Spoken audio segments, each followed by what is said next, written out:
I filed for divorce. I'll be taking the house and the car. I know it will be tough, but hang in there. I'm not sure how much time you have left, but I hope you can push through. It might sound like kind words, but in reality, they were sharp and cutting. His smile at that moment hurt me more than anything.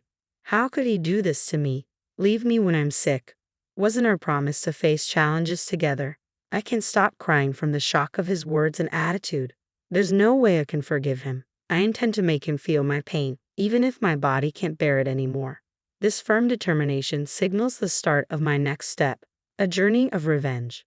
My name is Anna. At 45, I've always been a dedicated housewife taking care of my family. I used to enjoy every day with my husband, Tom, just like old times.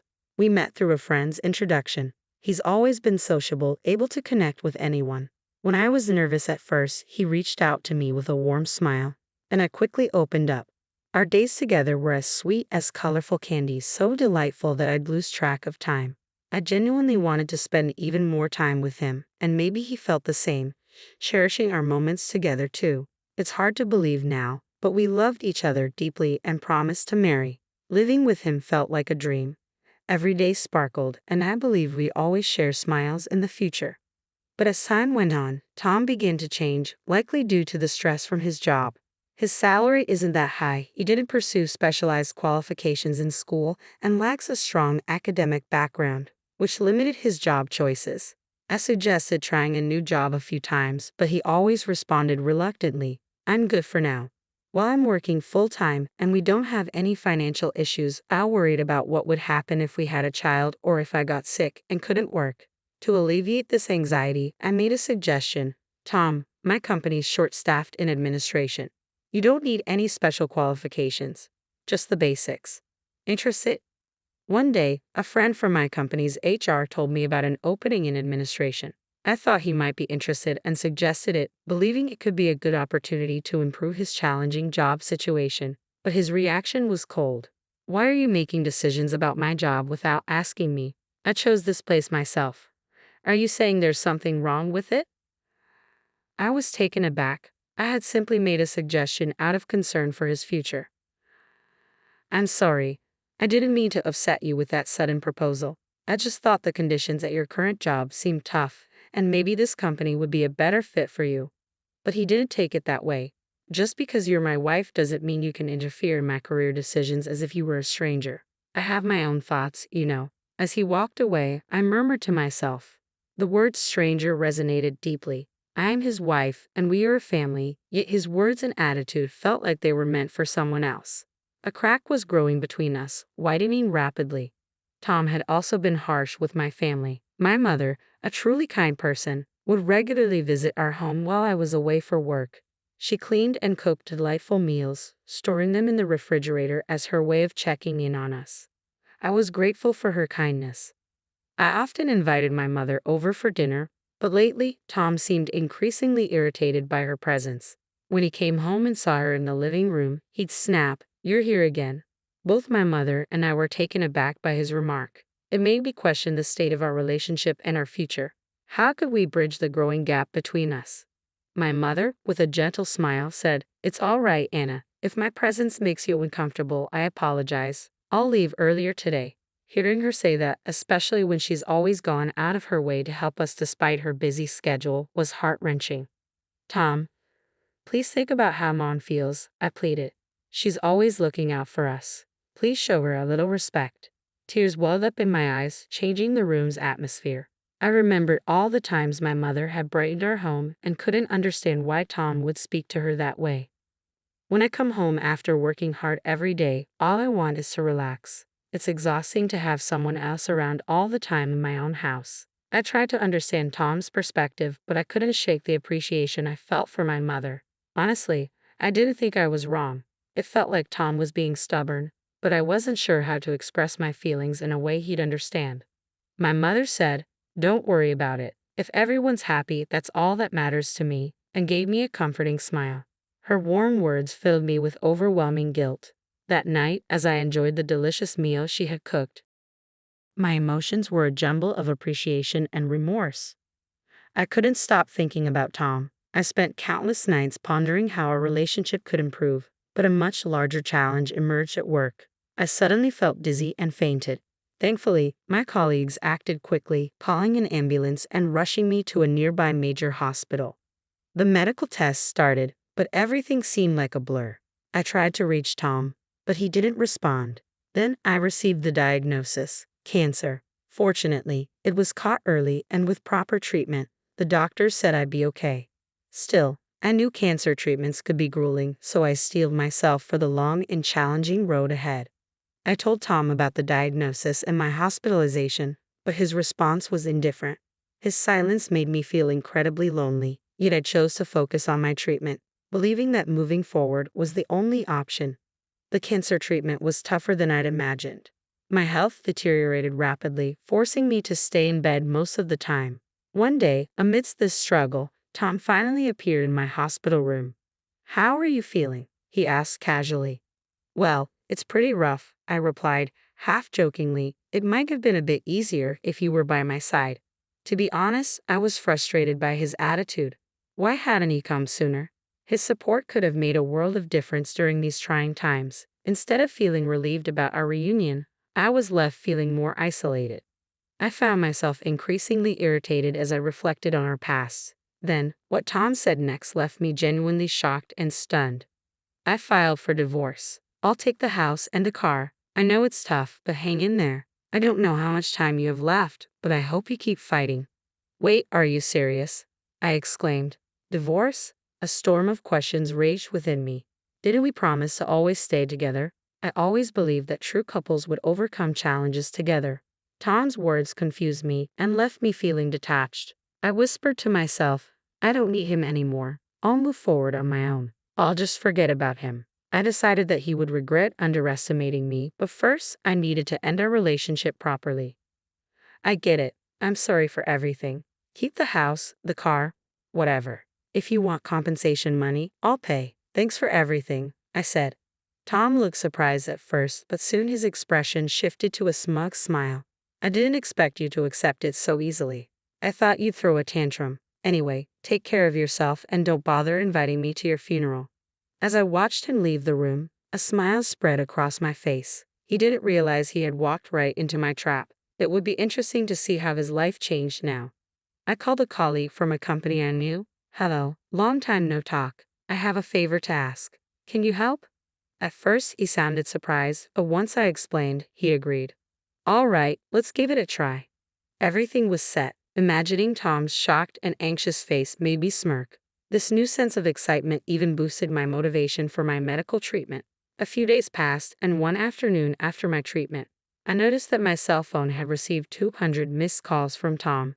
The thrill of waiting for his call was oddly satisfying. Once I calmed down, I called him back and heard his shaky voice on the other end. "Anna, help me. I never expected this," he pleaded. Imagining his distressed tone made me chuckle. This was exactly what I had planned. Trying to sound concerned, I said, "Tom, tell me what happened." He took a deep breath before saying, "My name's on the company's layoff list. I can't believe this is happening." Listening to his panicked voice, I smirked, knowing everything was unfolding just as I had orchestrated. The person I had contacted was the head of sales at our company. I had asked him to reconsider the business dealings with Tom's company. Initially confused, he reviewed the transaction history and decided it was best to choose a different partner. That's why Tom's company started calling me. That's when I decided to reveal something I had kept to myself. "You know, there are rumors in your company about you and the new girl. Everyone likes her because she's so cheerful, and there are whispers about an affair. Is that true?" I could hear disbelief in Tom's voice. "Are you serious?" "You can't be serious. This has to be a joke."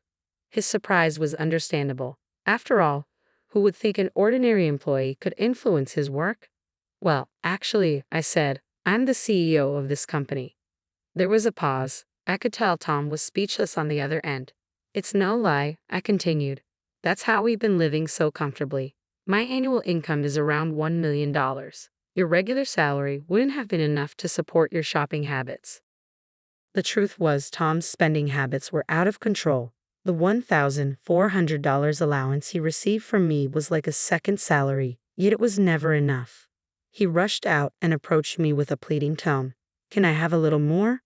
At this rate, the money he receives from me might end up surpassing his actual salary. Most people would have abandoned such a luxurious lifestyle for something more stable. But since I earn $1 million a year, giving Tom a $1,400 allowance each month isn't a big deal for me.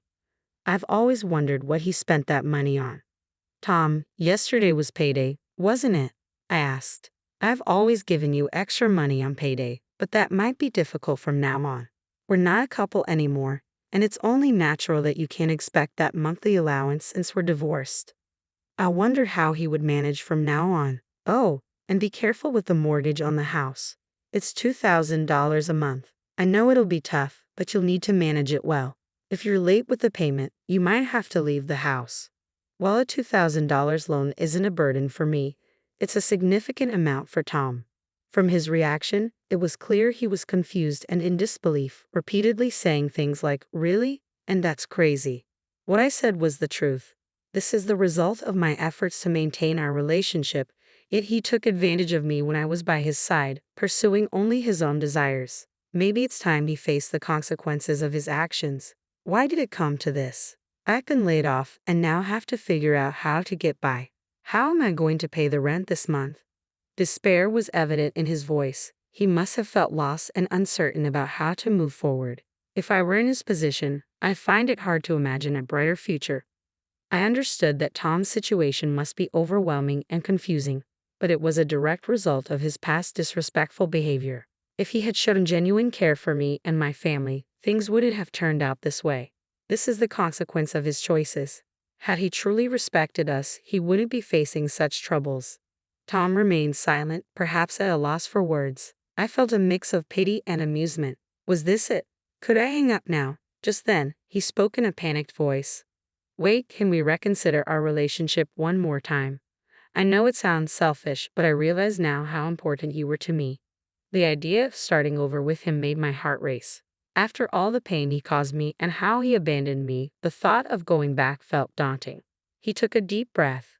I know I've been reckless lately, and I'm really sorry I couldn't visit you in the hospital more often. But once you're better, let's go somewhere peaceful and have a relaxing time together. I want to see your smile again. His words felt nostalgic, reminiscent of what he said when he proposed. He promised a life filled with laughter and happiness. Back then, I was so swept up by his words that I jumped into the relationship without thinking. Married life, however, proved difficult, especially with his reckless spending habits. Maybe if I had understood him better, things could have been different. Tom's voice grew weaker. Anna, I can't live without you. I want to be by your side and face life's challenges together. Can we start fresh, just one more time? His voice was filled with sadness and a hint of desperation. Despite the emotion, it was hard to trust him after everything that had happened.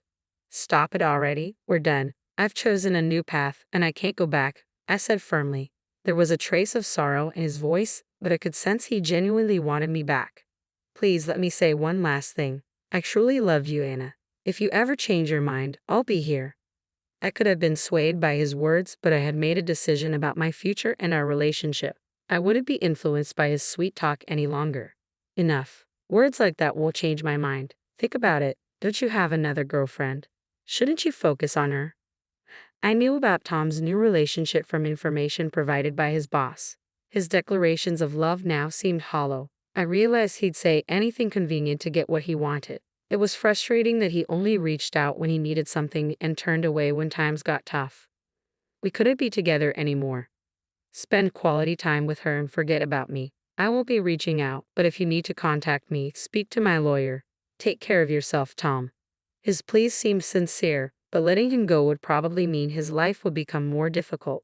That was his choice. I had my own life to move forward with. I wanted him to stand on his own 2 feet. I hung up and adjusted my settings to block any further contact from him. According to my lawyer, Tom repeatedly tried to reach me. My decision was firm, so the lawyer respected it and provided no details about me. Unexpectedly, my lawyer suggested pursuing damages. Initially, I hadn't considered it, but it seemed like a way to seek compensation. I knew Tom and his new partner weren't wealthy. There were rumors about his serious debts. Upon investigating his affair partner, I found she had fled due to financial issues.